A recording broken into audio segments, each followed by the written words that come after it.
Content creator Misha Agarwal की मौत ने सबको चौंका दिया। 26 अप्रैल को मीशा अग्रवाल के इंस्टाग्राम अकाउंट पर एक पोस्ट आता है जहां बताया जाता है कि मीशा इस दुनिया में नहीं रही। लोगों को एक झटका लगा। इस बात को पचा पाना भी लोगों के लिए मुश्किल था। पोस्ट में या कहीं भी इस बात के बारे में नहीं बताया गया था कि आखिर मीशा की मौत कैसे हुई। मीशा के चाहने वाले फैंस सब परेशान थे, पूछ रहे थे कि आखिर ये कैसे हुआ। आज मीशा के पेज पर एक बार फिर से एक नया पोस्ट आया जहां बताया गया कि मीशा ने ये कदम क्यों उठाया। Brought to you by Hire and Sonata.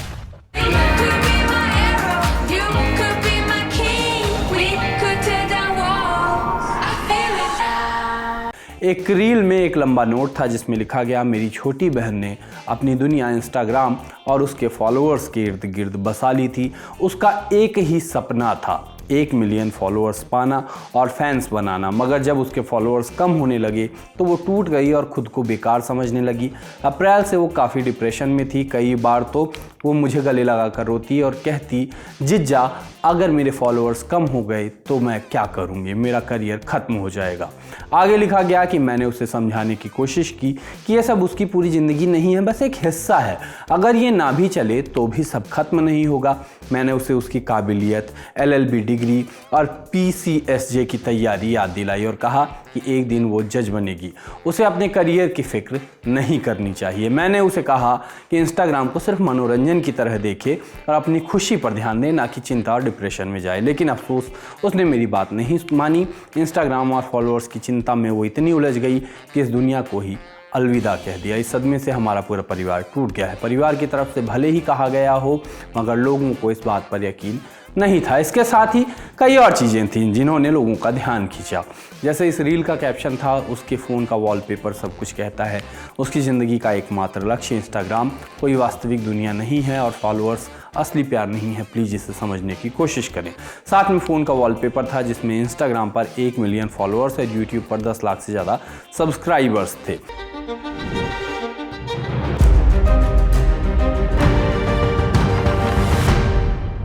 लोगों के इस पोस्ट पर रिएक्शन आने भी शुरू हो गए। लोगों ने परिवार के दुख को किनारे रख के अपनी बातों को तरजीह दी। आकलन, आरोप और तुक्केबाजी भी होने लगी। अपने पूर्वाग्रहों के चलते शक भी किया गया। एक यूजर ने लिखा कि ये सच नहीं हो सकता है।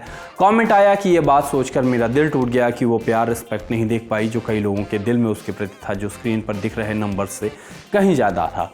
एक और यूजर ने लिखा कि मैं शर्त लगाकर कह सकता हूं कि वो ये नंबर्स और फॉलोअर्स के लिए नहीं कर सकती। लोगों ने इस वीडियो पर भी शक करना शुरू कर दिया। लिखा कि ये ऐसा लिखा गया जैसे मैंने तो बोला था, उसने नहीं सुना, ज़्यादा दिमाग खराब हो गया था। इस पोस्ट में बहुत सारे मैं हैं, कैसी बड़ी बहन है। एक और यूजर ने लिखा कि मुझे लगता है कि एक झूठ है, वो बच्ची नहीं थी, ये असली कारण नहीं हो सकता, कुछ और भी है। कमेंट सेक्शन में भी सबको ऐसा ही लग रहा था, लोग ऐसी ही बातें लिख रहे थे। कुछ लोग बहुत असंवेदनशील भी हो रहे थे।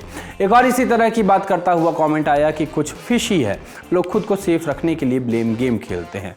इसको मेड अप स्टोरी भी बता दिया गया। एक यूजर ने लोगों को समझाते हुए लिखा, जो कहते हैं कि फॉलोअर काउंट वजह नहीं हो सकता, वो डिजिटल वर्क के मेंटल टोल को नहीं समझते। हम क्रिएटर्स के लिए ये प्लेटफॉर्म काम, पहचान और कमाई का जरिया है। कंटेंट बनाना, रिलेटेबल रहना और गिरते नंबर्स देखना बहुत भारी पड़ सकता है। डिप्रेशन एक सच्चाई है, हो सकता है और भी वजहें रही हों जिन्हें हम कभी न जान पाएं। परिवार ने जो ज़रूरी समझा वो बताया, हमें उसका सम्मान करना चाहिए। बहस की जगह संवेदनशीलता दिखाएं और थोड़े ज़्यादा काइंड बने। नींद का पूरा होना जरूरी है, क्योंकि नींद ना पूरी हो तो फिर समस्या पैदा होती है और उस समस्या के चलते और समस्याएं आती हैं और जीवन कॉमेडी ऑफ एरर्स हो जाता है। मध्य प्रदेश से प्रियदर्शन की किसी फिल्म की कहानी लगने वाला मामला सामने आया। हुआ ये कि देवकरण विश्वकर्मा और उनके बेटे आयुष की एक बेकरी है। इनकी बेकरी में 2 लोग, आशुतोष और संचित, कुछ सामान लेने आए। इन लोगों ने एक तंबाकू का पैकेट खरीदा, लेकिन आशुतोष की नज़र पास में रखे रसगुल्लों पर थी। दुकान में आयुष था जो सोया नहीं था, तो उसका मन नहीं लग रहा था, वो चौकन्ना नहीं था। इसी बात का फ़ायदा उठाकर आशुतोष ने 125 रुपये वाले रसगुल्ले अपनी जेब में डाल लिए। इसके बाद 20-20 रुपए के 2 तंबाकू के पाउच मांगे और कहा कि पेमेंट ऑनलाइन हो गई है, जो नहीं हुई थी। नींद में खोया आयुष को बाद में एहसास हुआ कि पैसे तो आए नहीं। सीसीटीवी चेक किया गया तो रसगुल्लों की चोरी के बारे में भी पता चल गया।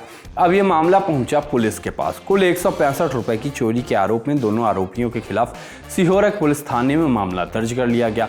कायदे से मामला यहाँ खत्म हो जाना चाहिए था, मगर ये प्रदर्शन की फिल्म जैसी थी, इसलिए यहाँ से एक और टर्न आ गया। ये मामला ज्यादा लोगों तक फैला, इतना की बात वरिष्ठ पुलिस अधिकारियों तक पहुंच गई और फिर सिहोरा पुलिस स्टेशन के स्टेशन हाउस ऑफिसर SHO और FIR दर्ज करने वाले सहायक उपनिरीक्षक ASI, अंग्रेजी आती है इसलिए बता रहे हैं, SHO और ASI दोनों का स्पष्टीकरण देने के लिए बुलाया गया। स्पष्टीकरण बोला, हिंदी भी आती है। उनसे कहा गया कि वो इतने कम पैसे वाले मामले में कानूनी कार्रवाई शुरू करने के फैसले को सही ठहराएं। अब ये क्यों हुआ? क्योंकि भारतीय न्याय संहिता BNS के अनुसार 5,000 रुपए से कम मूल्य की वस्तुओं की चोरी को अब गैर संज्ञेय अपराध की कैटेगरी में रखा गया है। इसका मतलब यह है कि पुलिस ऐसे मामलों में मजिस्ट्रेट या अदालत से पूर्व अनुमति के बिना FIR दर्ज नहीं कर सकती है या गिरफ्तारी नहीं कर सकती है। ऐसे मामलों में FIR दर्ज करना हमेशा जरूरी नहीं होता। तो जब नियम है तो ASI ने क्यों FIR दर्ज कर ली? क्योंकि उन्हें BNS के तहत FIR दर्ज करने के नियमों की जानकारी नहीं थी। उनका कहना था कि भारतीय दंड संहिता IPC के तहत 100 रुपए से अधिक की राशि की चोरी का FIR दर्ज करने के लिए पर्याप्त आधार माना जाता था। उसके चक्कर में उन्होंने 165 रुपए मूल्य की चोरी में आरोपी व्यक्तियों के खिलाफ मामला दर्ज किया। हिंदी देख रहे हैं आप। इंडिया टुडे ने जब बात की तो जबलपुर जिले के पुलिस अधीक्षक मतलब SP संपत उपाध्याय ने कहा कि SHO को कारण बताओ नोटिस भेज दिया गया है। इतना बता क्यों रहे हैं डिटेलिंग में?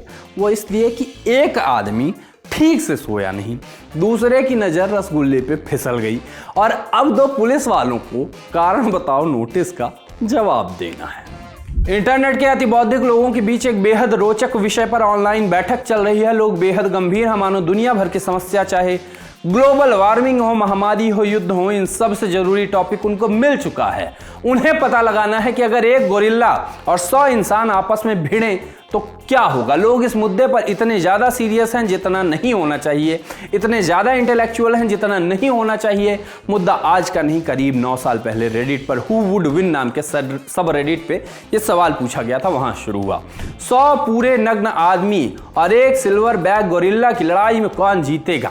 वैसे ये सवाल नया नहीं था, इससे भी पुराना था और अलग अलग तरह से कई बार पूछा गया था। अब आप सोचेंगे कि एक दशक पुराने सवाल के बारे में हम क्यों बात कर रहे हैं आज? कारण है एक ट्वीट में एक रेसिस्ट शब्द के साथ लिखा था कि मुझे लगता है कि 100 लोग एक गोरिल्ला को आसानी से हरा सकते हैं। ट्वीट में अब तक 27.47 करोड़ से ज्यादा व्यूज आ चुके हैं। इस ट्वीट के अराउंड बातें शुरू हो गई, लोगों ने अपनी टीम बना दी, लिखने लगे कि उनकी टीम में कौन कौन हो तो वो ये लड़ाई जीत सकते हैं। गोरिल्ला के बारे में लिखा गया कि वो भी सोचेगा कि 100 आदमी उसकी तरफ भागकर क्यों आ रहे हैं। लोगों ने हराम्बे को भी याद किया और लिखा कि मैं अगर आखिरी इंसान रहूंगा और उसे खत्म करने वाला ही होऊंगा और तब एहसास होगा कि वो हराम्बे है, मुझको पश्चाताप होगा। अगर आपको हराम्बे के बारे में नहीं पता है तो आपको ये वीडियो देखने के बाद हराम्बे सर्च करना चाहिए, लेकिन वीडियो भी पूरा देख लीजिए, उसके बाद मतलब सोशल लिस्ट देखने के बाद सर्च करना है। इंसानों से कंपटीशन था तो कंपटीटर को गूंज से लड़ता और डरता हुआ दिखाया गया और कहा गया कि हम इसको आसानी से हरा लेंगे। फेसबुक में भी 100 मैन वर्सेस गोरिल्ला का ट्रेंड रहा। इसके अलावा मैथ्स वंडर नाम के फेसबुक पेज ने तो इस पूरी लड़ाई का एनालिसिस कर दिया। 100 लोगों की ताकत, वजन की तुलना गोरिल्ला की ताकत से की और निष्कर्ष भी निकाल दिया गया। फाइनल वर्डिक्ट होगा कि 100 व्यक्ति जो हैं वो जीतेंगे, मगर उनको भारी नुकसान का सामना करना पड़ेगा और ये तभी संभव होगा जब वो जल्दी और बेरहमी से काम करें तब। मिस्टर बीस्ट ने तो 100 वॉलंटियर भी इंटरनेट से मांग लिए इस काम के लिए। ये अच्छा नहीं किया कुलदीप भाई जैसी बातें लिखी कई रीलें चल रही हैं, तस्वीरें और खबरें भी चल ही रही हैं। मामला पता ही होगा आपको कि ऐसा लगा कि रिंकू सिंह और कुलदीप यादव के बीच हरभजनों श्रीशांत मोमेंट हो गया है, अर्थात थप्पड़ कांड हो गया है। कोलकाता से दिल्ली कल हार गई, सिर्फ IPL में ये हो सकता है। उसके बाद कुलदीप यादव रिंकू सिंह को थप्पड़ मारते हुए दिखे, एक नहीं 2 बार। रिंकू भौचक्के और नाराज भी दिखे उतनी सी क्लिप में, सिर्फ उतनी क्लिप की बात कर रहे हैं हम। इतना ही क्लिप चला, शेष बातें उन दोनों के बीच की थी कि भाईचारा था, मजाक गॉन रॉन्ग था, या विवाद की बात थी, या सब गुड़ी गुड़ी मुशी मुशी था। लोगों ने लिखा, रिंकू सिंह की आंखों में दर्द देखा जा सकता है। वो जानता है कि कुलदीप यादव सीनियर हैं, इसलिए वो कुछ नहीं कर सकता। इस तरह का व्यवहार स्वीकार नहीं किया जाना चाहिए और बीसीसीआई और आईपीएल की गवर्निंग काउंसिल को कुलदीप यादव के खिलाफ कार्रवाई करनी चाहिए। आप किसी को थप्पड़ नहीं मार सकते, भले ही आप सीनियर हों। इसके बाद जाने डैमेज कंट्रोल या सच्चाई बताने की कोशिश, जाने क्या हुआ वो लोग जाने, मैं क्यों लूं सदर। केकेआर ने न्यूज क्लिप्स के साथ सनसनी वाला म्यूजिक लगाया, फिर फ्रेंडली म्यूजिक के साथ रिंकू और कुलदीप को मस्ती करते हुए दिखाया। कैप्शन में लिखा था, मीडिया सनसनी वर्सेस गहरी दोस्ती, दोस्तों के बीच की रियलिटी। उसी तरह की तमाम बातें कि हमारे टैलेंटेड यूपी बॉयज़ को देखिए, रिंकू सिंह, कुलदीप यादव, सब कुछ अच्छा है, इस तरह का फील देने की कोशिश उन्होंने की। रिंकू सिंह ने भी भाईचारे वाली स्टोरी लगाई, दिल्ली ने भी वही हाथ से दिल बनाने का भाईचारे and cookies type goody goody video लगाया था। ओनली प्यार कैप्शन था, बीटीएस वाला दिल बना रहे थे वो, जिसमें जनता कह रही है कि प्यार वाला थप्पड़ था। एक ने लिखा, भाई मैं तो गाली देने आया था, ये क्या हो गया। बैक स्टोरी वाले कॉमेंट आए कि अब रिंकू कुलदीप से बॉल मांगेगा। तारीफ हुई कि केकेआर और डीसी मैच के दौरान कुलदीप ने रिंकू सिंह को लगाया थप्पड़। उसके बाद मीडिया ने इसका बवाल बना दिया, लेकिन रिंकू सिंह ने इसके जवाब में अपनी और कुलदीप यादव की पुरानी फोटो की स्टोरी लगाई और उसमें ये गाना कि ये दोस्ती हम नहीं तोड़ेंगे लगा के बताया कि वो सिर्फ मजाक में था। रिंकू का ये जवाब काबिल तारीफ है। कुछ ने मस्त फर्जी खबर भी चला दी कि कुलदीप यादव ने मांगी माफी, बीसीसीआई मुझे माफ कर दे, मैं आपके पैर पकड़ता हूं। मुझको सबसे सही लगता है सोशल मीडिया वालों का, मस्त क्लिप काट के न्यू लफड़ा लोडिंग करके रात भर चलाएंगे और सुबह सफाई आने पर मीडिया को 4 गाली भी दे लेते हैं। मस्त चल रहा है इनका। और फिर उसके बाद बेटिंग ऐप को प्रमोट भी कर देते हैं। आज के शो में इतना ही वो प्रमोट कर देते हैं। आज के शो में हमारे लिए इतना ही, हम चलते हैं, टाटा।